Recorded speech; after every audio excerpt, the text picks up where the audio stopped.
You're with me. Okay, now we are recording. Hi, folks.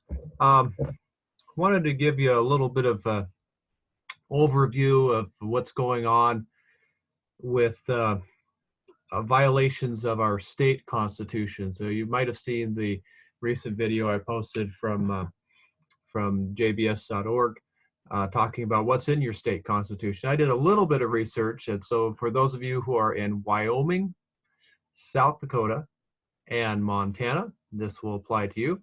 But if you're in a different state, it certainly would be good to look in your own state constitution. You probably find similar things, but it's interesting to see the differences and what we can point to so far as specific violations of our God-given unalienable rights. We have certain unalienable rights for everyone, which is the cure to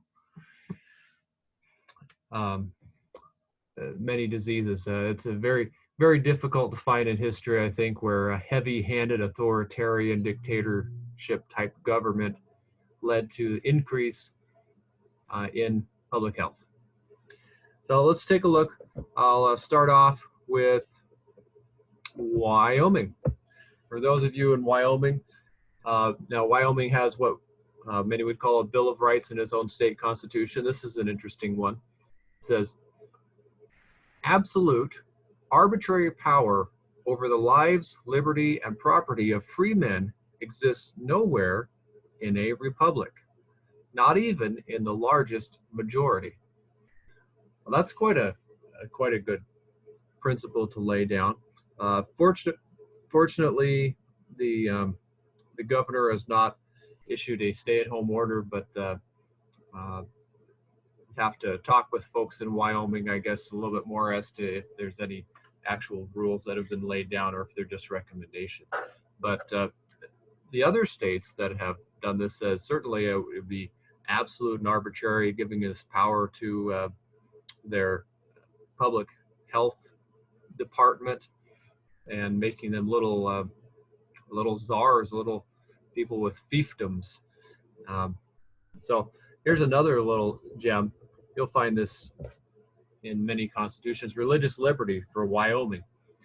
The free exercise and enjoyment of religious profession and worship without discrimination or preference shall be forever guaranteed in this state, and no person shall be rendered incompetent to hold any office of trust or profit, or to serve as a witness or juror because of his opinion on any matter of religious belief whatever. But the liberty of conscience hereby secured shall not be so construed as to excuse acts of licentiousness or justify practices inconsistent with the peace or safety of the state.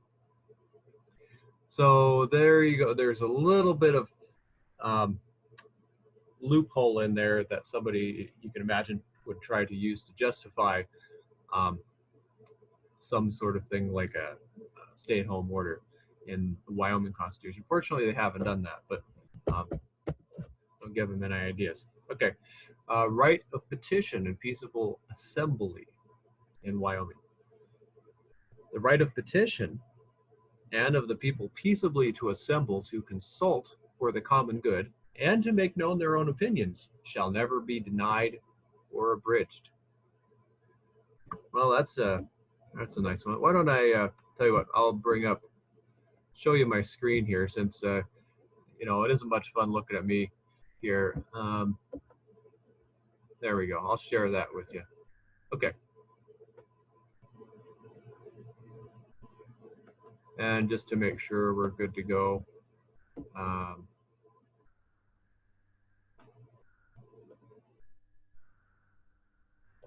Make sure you're seeing what you're supposed to see here. Okay, this should be pretty clear for you. Well, as you know, some states have prohibited people from assembling in any number, above 3, above 10, whatever. Very arbitrary, but certainly that would apply to churches as well as people assembling in restaurants or what have you. Of course, the rule that was put forward on restaurants in some states would apply to this next one here. Compensation for property taken. Let me bring up, let's see. This is a nice thing to have. A little, I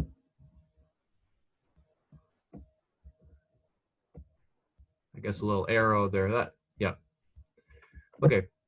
Private property shall not be taken or damaged for public or private use without just compensation. Well, for the restaurants, you could argue that it was taken.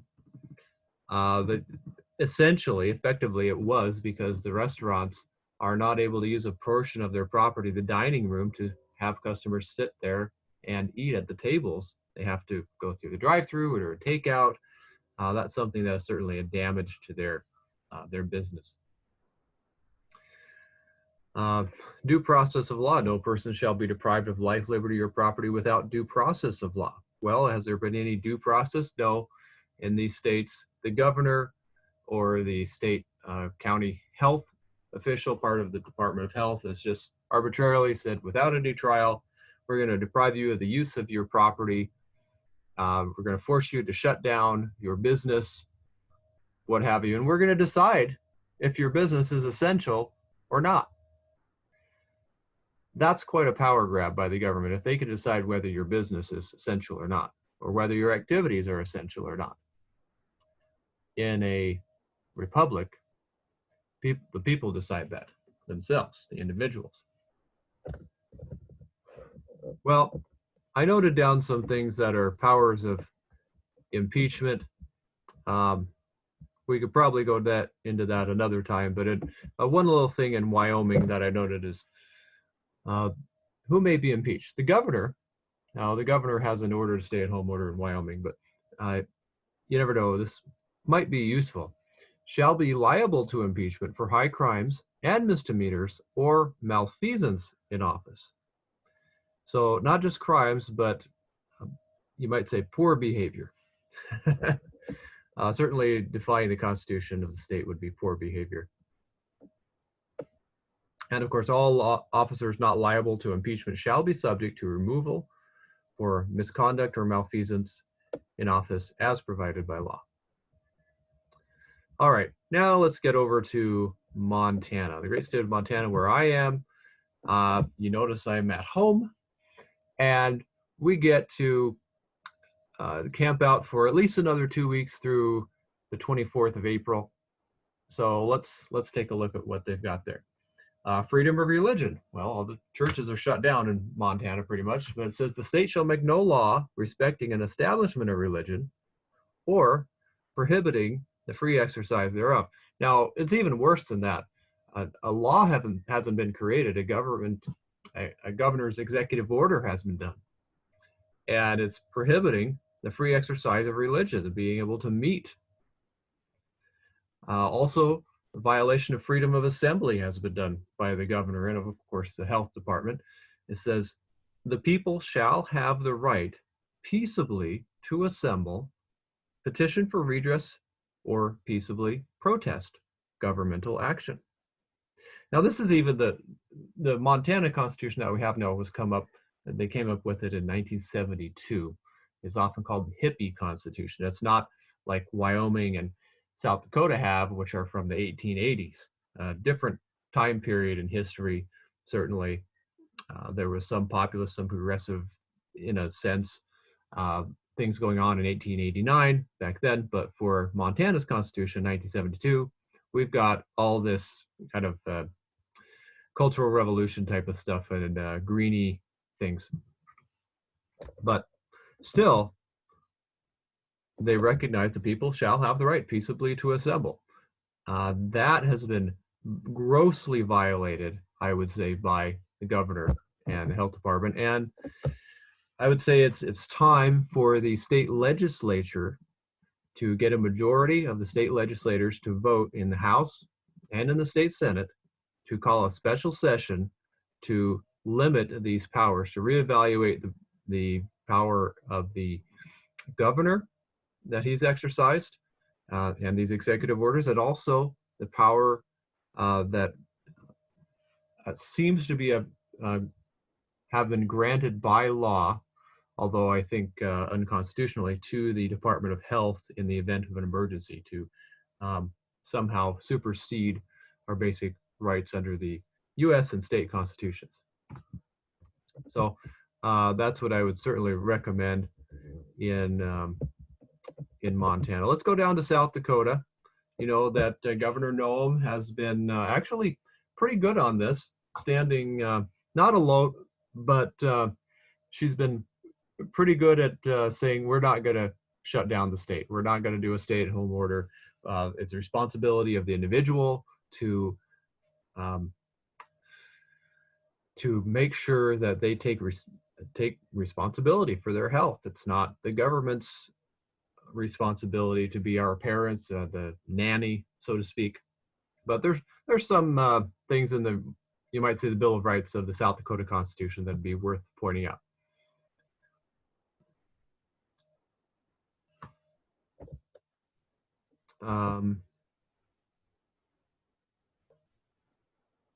Okay.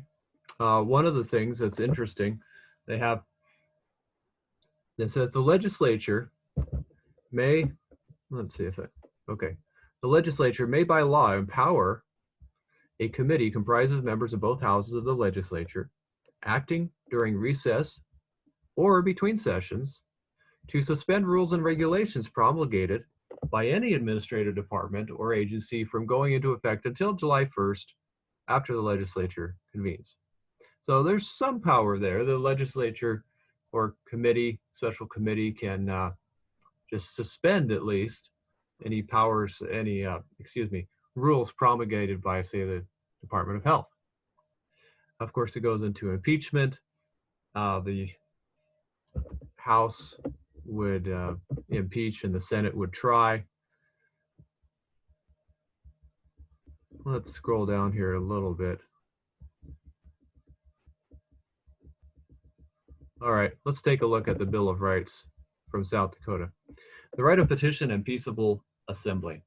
It says, in South Dakota, the right of petition and of the people peaceably to assemble to consult for the common good and make known their opinions shall never be infringed.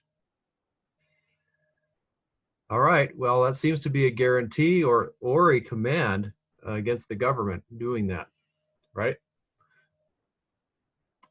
Now let's take a look here. Private property not taken without just compensation. Private property shall not be taken for public use or damaged without just compensation. So if the governor had issued an executive order that said, well, you can't use certain parts of your property, say to restaurants, well, it certainly would be a damage to their property, wouldn't it? Now, similar language as we saw in Wyoming, right? All right. So that was a little bit of an overview of the Wyoming, Montana state constitutions as you might apply to some of these things that the states have been doing. I'm glad to see that South Dakota and Wyoming have been fairly hands-off. They've been doing recommendations and leaving the responsibility to the people ultimately. It's unfortunate that Montana, we have a governor who is definitely less friendly to liberty. So this is a great time when we need the Montana legislature especially to stand up. And how is that going to happen? Well, we the people in Montana need to contact our state legislators immediately and our governor. But the state legislators, we would ask them to convene a special convention, not convention, a session of the state legislature. They only meet every 2 years. So there's a lot of mischief from the governor's office and the various departments that can take place in the meantime, right? But to have a special session and with the object of evaluating these actions and also squaring them as necessary with the state and federal constitutions. We should respect our God-given are certain unalienable rights which are for everyone, and that's what we should do. So let's see if there's, I never know if there's somebody on here that might want to chat, but I will end it now, and then just put your comments in there. I'll type them in there. Hopefully this worked to live stream to to Facebook. It'll be recorded too, so thank you so much, and we'll see if we can end this. All right.